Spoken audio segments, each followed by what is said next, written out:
Un saludo en Cristo Jesús que nace en el corazón de los hombres y mujeres de buena voluntad. En este cuarto domingo de Adviento, la liturgia nos presenta en el Evangelio la escena conocida como la Anunciación. Lucas capítulo 1, 26 al 38.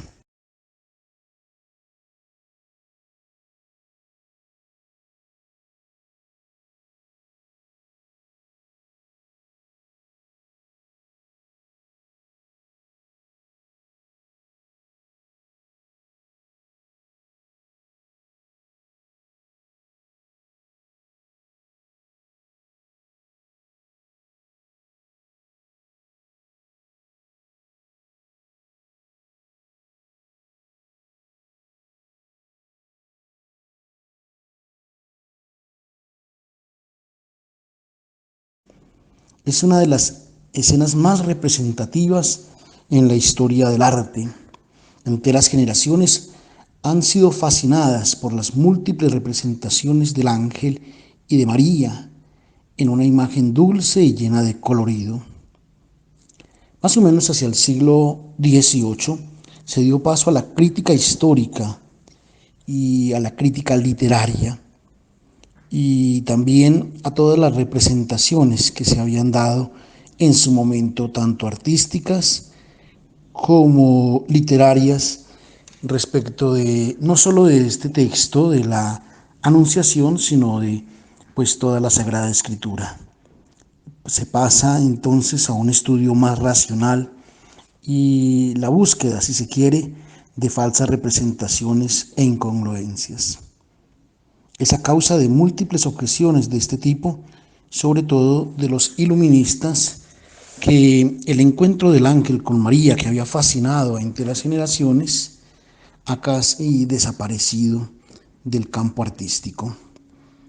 Pero los interrogantes realizados por los iluministas han sido providenciales, porque nos han llevado a buscar el significado auténtico de los textos de la infancia de Jesús y concretamente de esta página de la Anunciación.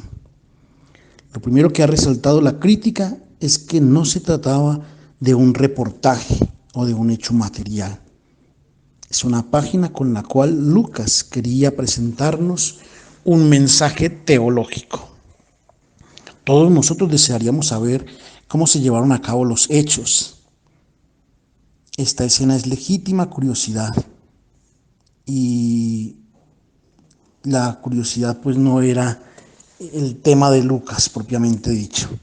A Lucas le interesaba decirnos quién era aquel hijo de María y qué cosa ha representado para la historia de la humanidad. Nos quería decir también del momento en el cual en el vientre de María ha germinado la vida humana del Hijo de Dios. Los hombres se habían hecho tantas imágenes de Dios, lo habían imaginado como el dueño, como el dominador, como el que había creado a los hombres para ser servido. En fin, lo habían imaginado como aquel que combatía en las guerras, castigaba a sus enemigos, golpeaba con pestes, con necesidades, con enfermedades, sobre todo a los que hacían el mal. Había una sola manera de desmentir aquello que se contaba de la forma de comprender a Dios. Una sola manera para decirnos cuánto estaba interesado Dios por nosotros, hasta dónde llegaba por nosotros su inmenso amor. Este único modo era mostrarnos su rostro, haciéndose uno de nosotros en la plenitud de los tiempos.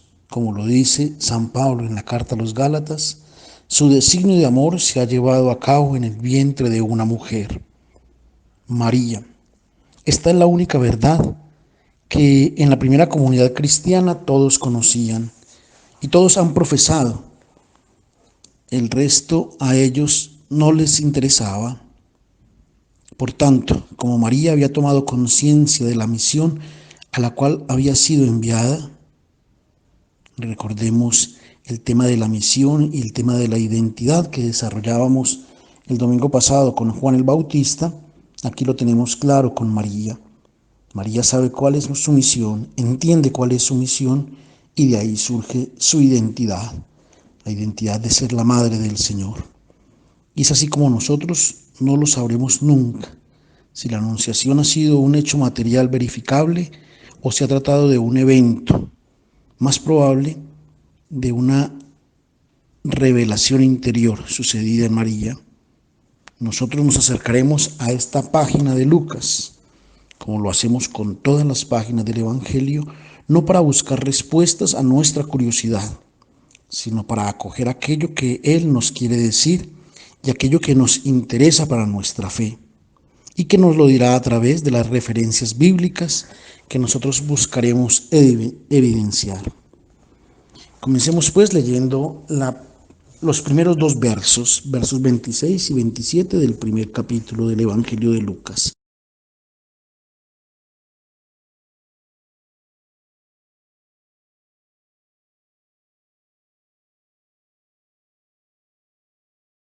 La presentación de la escena.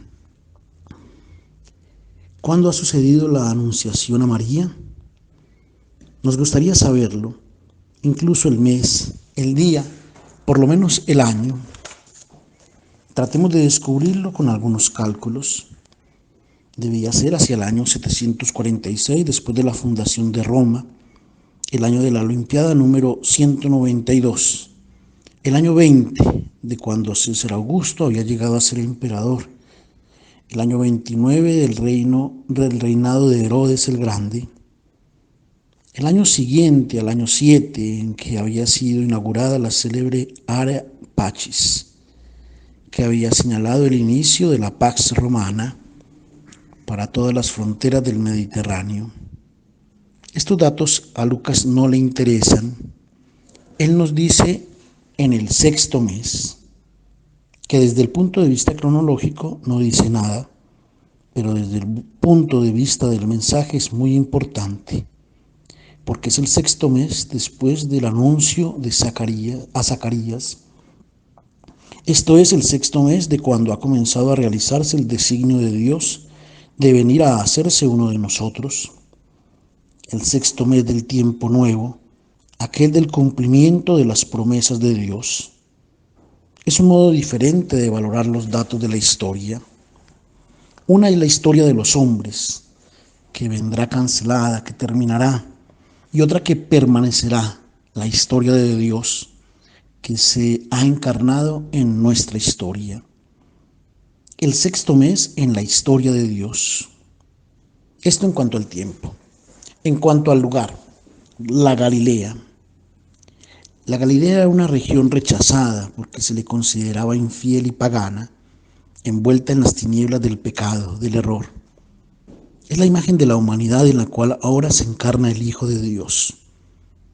El lugar donde vive María, Nazaret, una aldea pequeña, insignificante, tanto que nunca fue citada en el Antiguo Testamento. Recordemos que cuando Felipe le dice a Natanael con entusiasmo, Jesús de Nazaret, Natanael le responde, ¿y de Nazaret puede salir algo bueno? Era una aldea que venía habitada ya desde el año del 2000 antes de Cristo, inclusive más. Y luego, al siglo VI más o menos, tiempo de la invasión babilónica, había sido abandonada.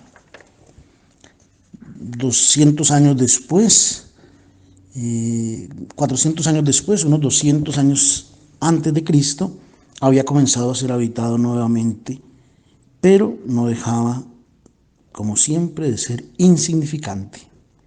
Nazaret no era una ciudad popular, ni una ciudad a la que se dirigieran las miradas de los hombres.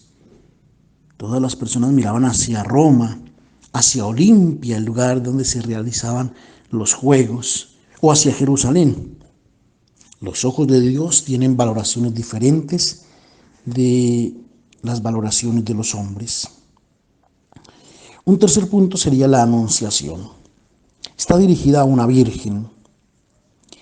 En el contexto social del Antiguo Oriente, no era la virginidad la que confería importancia a una mujer, era la maternidad. En Israel, la virginidad, igual que entre nosotros, era apreciada antes del matrimonio, no después. Para una mujer permanecer siempre virgen era un deshonor, porque significaba que no tenía ningún valor, no atraía la mirada de ninguno. Es por esto que el término virgen en la Biblia está ligado a una connotación despreciativa, despectiva. De hecho, se toma esta imagen de la Virgen para indicar la condición de Jerusalén cuando es destruida, humillada, insignificante, privada de vida. El profeta Jeremías, por ejemplo, toma la palabra de Dios que dice: te edificaré de nuevo, tú serás reedificada, Virgen Israel. Y también el mismo Jeremías, cuando llora sobre la situación de la ciudad destruida, dice: ha sido golpeada la Virgen, hija de mi pueblo, con una herida mortal. Entro en la ciudad y muertos a espada, salgo de ella enmudecidos de hambre. En otro pasaje, el mismo Jeremías: horribles cosas ha hecho la Virgen Israel. Y también el profeta Amós dice: ha caído, no se ha levantado más la Virgen Israel, extendida bajo el sol, ninguno la hace levantarse. La virginidad de María no va por tanto entendida solo en sentido biológico, tiene sobre todo un sentido bíblico. Lucas la presenta propiamente como la Virgen de Sion, que se vuelve fecunda gracias a la intervención del Señor. Es la imagen de la humanidad que es incapaz de dar vida, vida auténtica, vida humana. No puede dar vida humana si no tiene una intervención del Señor. Y María, tomada como una buena biblista, cuando cante su Magnificat dirá: aquel que es grande ha mirado la sencillez de su sierva. Aquí está. María es imagen de Israel, que es insignificante, privada de valor a los ojos de los hombres, pero que Dios vuelve grande. Aquel que es potente la vuelve fecunda y la llena de vida. Y luego, el nombre de esta Virgen, María, Miriam, significa la excelsa, aquella que es elevada a lo alto. Diríamos un nombre que se adapta bien a María. ¿Cómo así? Este nombre que encontramos muchas veces en el Evangelio. Sí, lo encontramos de diferentes maneras. María Magdalena, María la de Betania, María, madre de Juan y de Santiago, e incluso la favorita del rey Herodes se llamaba Miriam, y por tanto es un nombre que en la época estaba de moda. 3 elementos para tener en cuenta en un primer momento: el tiempo, el lugar y el anuncio. Le damos ahora el saludo del ángel a esta Virgen. Verso 28. Este saludo que el evangelista Lucas pone en la boca del ángel dirigido a María es: alégrate. No es la expresión formal y cortés que las personas que se encuentran se dirigen normalmente. No hay ni siquiera el shalom que usaban los judíos habitualmente. Significa, por tanto, algo diferente de una expresión solemne que Lucas ha ido a buscar. Es algo que Lucas ha ido a buscar con mucho cuidado. Ya lo ha dicho así en los primeros 4 versos del Evangelio, cuando nos cuenta que ha buscado cuidadosamente. Lo ha buscado también en los libros de los profetas. Allí nosotros encontramos en la boca de Dios, dirigido siempre y solamente a Israel y a Jerusalén, y propiamente cuando este pueblo ha sido humillado, burlado, asaltado de una o de otra manera. Cuando esto ha sucedido, Dios invita al pueblo a alegrarse. ¿Por qué? Porque Él está en medio de su pueblo. Esto lo habían dicho los profetas. Vayamos a algunos textos que son muy hermosos, muy especiales. Seguramente encontraremos que en este saludo que Dios dirige a Israel hay diferentes condiciones difíciles, desesperadas. También es un saludo dirigido a nuestra humanidad, a nosotros particularmente. que en todo momento de la historia hemos vivido situaciones difíciles, complicadas. Estas profecías tienen su cumplimiento a través de María. Dios en el vientre de María ha venido de verdad a hacerse uno de nosotros. El libro de Sofonías. Allí en este libro dice Dios a Israel: exulta, hija de Sión, alégrate, Israel, regocíjate con todo el corazón, hija de Jerusalén. No temas, Sión, no dejes caer los brazos, el Señor tu Dios está en medio de ti. El término hebreo Bikerbeck significa en tu vientre. Es un Salvador potente. Exultará de gloria para ti, te renovará en su amor, se regocijará por ti, con gritos de gloria, como en el día de fiesta. También el profeta Zacarías: alégrate, exulta, hija de Sión, porque he aquí que yo vengo, pondré mi tienda en medio de ti. De nuevo el profeta Zacarías: exulta grandemente, hija de Sión, canta de júbilo, Jerusalén. He aquí que tu rey viene a ti, es justo y victorioso, humilde, cabalga en un asno. Hará desaparecer los carros de Efraín y los caballos de Jerusalén. El arco de guerra será destruido, anunciará la paz a todos los pueblos, y su dominio será de mar a mar, de los ríos a los confines de la tierra. Es esta la humanidad a la cual ahora Dios entra y comienza a inaugurar su reino. También el profeta Joel: no temas más, tierra, alégrate, regocíjate, el Señor obra grandes cosas. Hijos de Sión, regocíjense, gocen en el Señor su Dios. Retomando estos oráculos, el mensajero celeste muestra cómo dirige su saludo no solo a María, como cada persona, a cada persona también, a cada uno de nosotros y por tanto a toda la humanidad. Y nos invita a alegrarnos, a regocijarnos, a no angustiarnos por la propia miseria, por la propia indignidad, porque el Señor viene a través de ti, de María. Es el reclamo gozoso a la alegría que resonará después continuamente en todo el Evangelio de Lucas. Ya antes lo había anunciado con Zacarías. Habrá gozo y exultación, muchos se alegrarán por el nacimiento de Juan el Bautista. Y después, cuando sea el anuncio del nacimiento de Jesús por parte del ángel, que les dirá a los pastores: no teman, les anuncio una gran gloria que será para todo el pueblo. El Evangelio de Lucas podríamos llamarlo y decirle también el Evangelio de la alegría, el Evangelio que nos llama a vivir en el gozo del Señor. En el capítulo 10 la alegría se da por los discípulos que reciben la palabra y por el hecho también de anunciarla. Y en el capítulo 15 nos dirá las parábolas que conocemos con el nombre de las parábolas de la misericordia, pero podríamos llamarlas también las parábolas de la alegría. Asimismo, habrá más alegría en el cielo por un solo pecador que se convierta que por muchos justos que no necesiten conversión. Terminará el Evangelio con los discípulos de Emaús, con los cuales por la palabra de Dios se llenará de gozo su corazón, se llenará de emoción. No ardía de gozo, no ardía nuestro corazón cuando nos explicaba las Escrituras.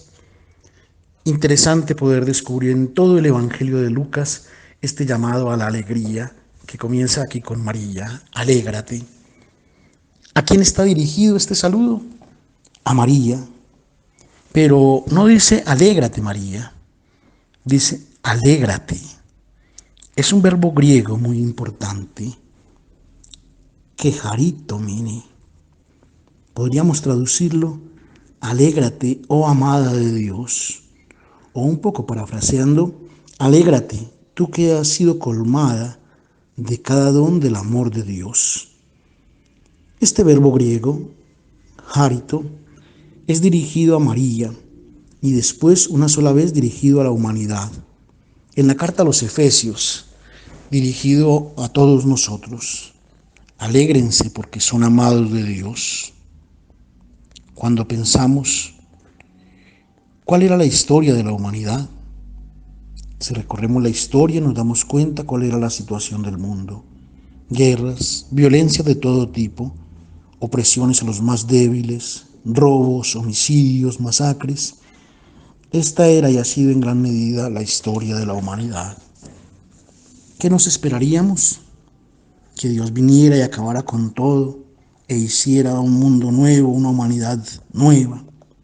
No, amados de Dios, sí hay un mundo nuevo, pero no con violencia, no con la fuerza. Dios ama tanto esta humanidad que ha venido a hacerse uno de nosotros.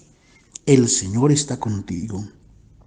Es el saludo que nosotros encontramos dirigido a las personas que deben desarrollar las misiones más importantes, a Gedeón que debe liberar a su pueblo, a David que debe construir el templo. El Señor está contigo es dirigido a María y a través de María a toda la humanidad.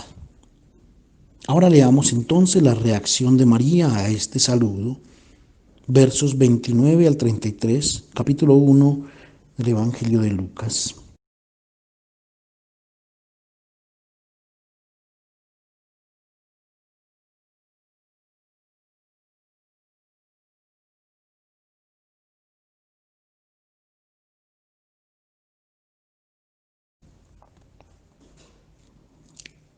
A estas palabras María permanece confundida.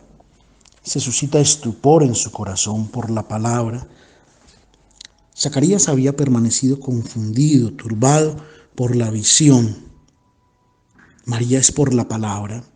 Es la palabra de Dios, su proyecto y sus designios que ahora entran en su vida e inevitablemente, cuando Dios entra en la vida, con su palabra genera confusión, porque interpela nuestros proyectos.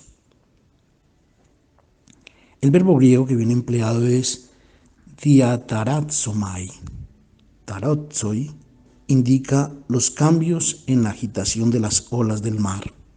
Es lo que ocurre en nuestra vida cuando la palabra de Dios la dejamos entrar en nuestra mente y en nuestro corazón. ¿Quién es el ángel? Ya también lo hemos reflexionado en varios momentos, en diferentes pasajes de la Sagrada Escritura. El ángel representa la voz del Señor, que escuchamos también nosotros cuando Él nos hace las propuestas de vida que interpelan nuestros proyectos. Dice el ángel, no tengas miedo, no tienes por qué temer, no puedes vivir de lo que otros digan o de lo que otros piensen. Has encontrado gracia ante Dios. Esto es, has entrado en el designio de su bienaventuranza. Dios viene para darte la gloria y la vida. Tú concebirás en tu vientre a un hijo y lo llamarás Jesús. Es importante el nombre. Dios tenía un nombre que no podía ser nombrado, pero ahora le dice cómo quiere ser llamado. Su nombre es Dios salva, Yoshua. Un Dios que se revela no como juez o justiciero, como poderoso o inalcanzable, sino como aquel que quiere llevarte a la vida. Después viene la presentación de quién será ese hijo de María. Será grande y será llamado Hijo del Altísimo.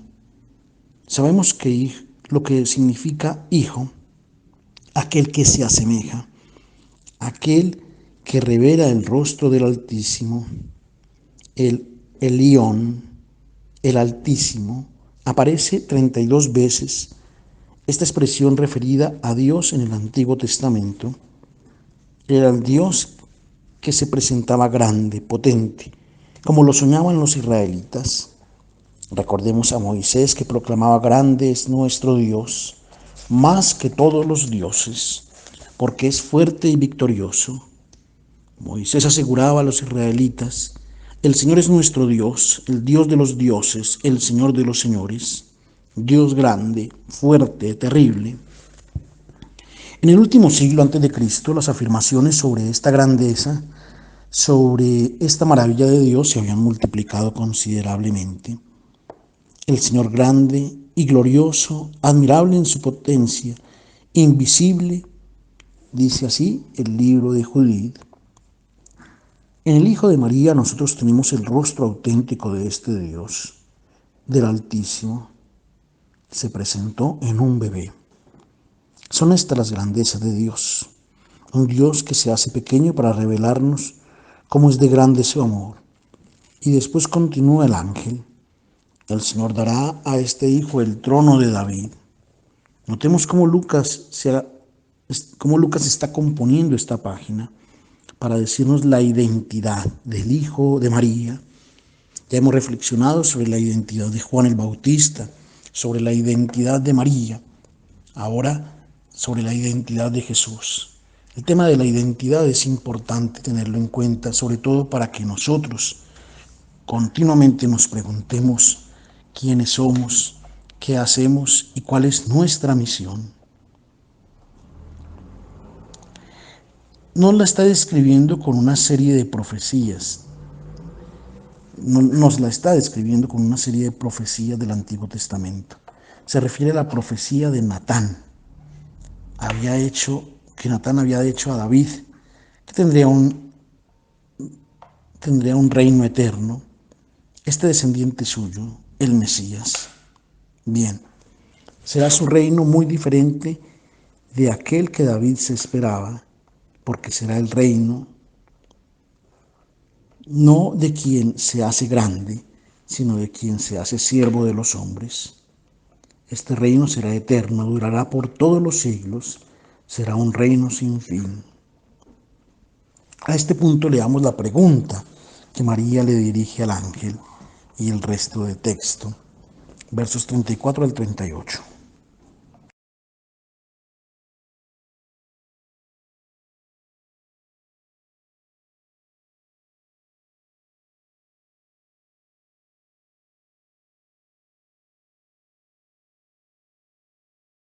¿Cómo sucederá esto? Pregunta María. Muy diferente su pregunta respecto de aquella de Zacarías, el cual había puesto en duda el poder del Señor. ¿Cómo es posible que suceda esto? Yo soy viejo, mi mujer estéril. María no pone ninguna duda en el poder del Señor. Quiere solamente comprender cómo ella deberá insertarse en el designio del Señor. Porque no conozco hombre, es decir, no he tenido relaciones con un hombre. De estas palabras ha nacido la historia inventada y también tal vez manifestada por San Agustín, del voto de virginidad hecho por María desde pequeña, y por tanto el matrimonio tenido con José había sido solo una representación, porque era viejo, viudo, tenía ya su hijo, pero Dios lo había puesto junto a María para protegerla a ella y su virginidad. ¿Quién hace estas suposiciones? ¿Quién genera estas imágenes, tantas de ellas que se han suscitado a lo largo de la historia? Quiere decir que no ha comprendido el género literario y piensa que la página de Lucas es un diálogo que sucedió tal y cual y como está escrito entre María y el ángel. Después María había tenido en mente todas las palabras del diálogo y las habría contado a Lucas, el cual las escribió en su evangelio. Hoy ya ninguno supone estas cosas.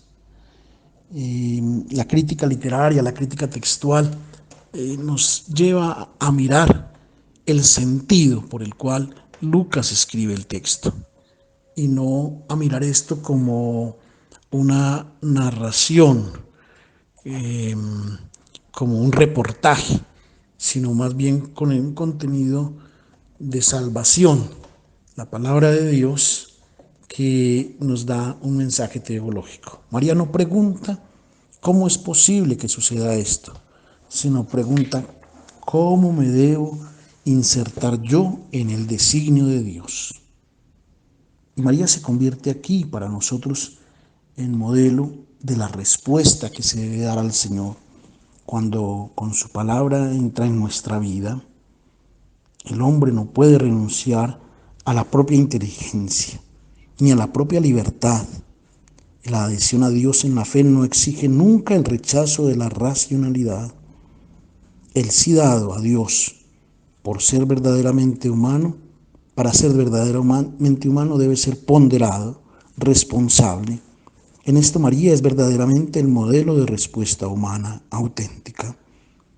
Es importante tener dudas, es importante también aclararlas y ser capaces en medio de las cosas con nuestra inteligencia poder dar un sí. ¿Qué aclaración da el ángel a María? Lo da con las imágenes bíblicas que María conoce muy bien, y también como cada israelita comprende estas imágenes. La primera es aquella del Espíritu de Dios. Espíritu Santo, descenderá sobre ti. No hay artículo, no dice el Espíritu Santo, sino Espíritu Santo descenderá sobre ti. Espíritu Santo, la fuerza divina, no asume aquí una función masculina en la generación de Jesús. De hecho, el término neuma en griego es un término neutro y en hebreo ruaj es femenino. No se quiere hablar aquí de que el Espíritu Santo es el que asume la función masculina. El Espíritu aquí reclama aquel Espíritu que aleteaba sobre las aguas antes de la creación. Es la fuerza creadora de Dios. La aclaración que el ángel da a María es una fuerza divina creadora que entrará en ti. La segunda imagen para aclararle a María cuál será su misión dice: descenderá sobre ti la sombra del Altísimo. La imagen de la sombra es una imagen bíblica que indica la presencia de Dios. Así lo recordamos en el libro del Éxodo. La columna de nube, sí, la sombra, que acompañaba al pueblo, indicaba la presencia de Dios y que guiaba al Éxodo. Después, la nube que descendía sobre el monte Sinaí cuando Moisés escuchaba la palabra de Dios, era siempre el signo de la presencia de Dios. También en la tienda del encuentro, donde Moisés para encontrar al Señor, para dialogar con Dios, y sobre esta tienda llegaba la nube que la cubría. Cuando se dice que la nube, la sombra, cubrirá a María, entonces se indica que ella se ha convertido en el arca de la alianza, por decir que es una profesión de fe de Lucas en la divinidad del Hijo de María, que es presentada con la imagen de la sombra, de la nube, signo de la presencia de Dios en el vientre de María. Y después, un tercer signo que se le da a María es el de su pariente Elizabeth, que está encinta desde hace 6 meses y espera un hijo. Es el signo de la vida que viene del cielo, porque para Dios nada hay imposible. Cierra esta intervención del ángel, dando a entender aquello que María ya sabía en su corazón, ya llevaba a Dios en su corazón. La palabra de Dios estaba presente en su corazón. Ahora empezará a llevarlo en su vientre.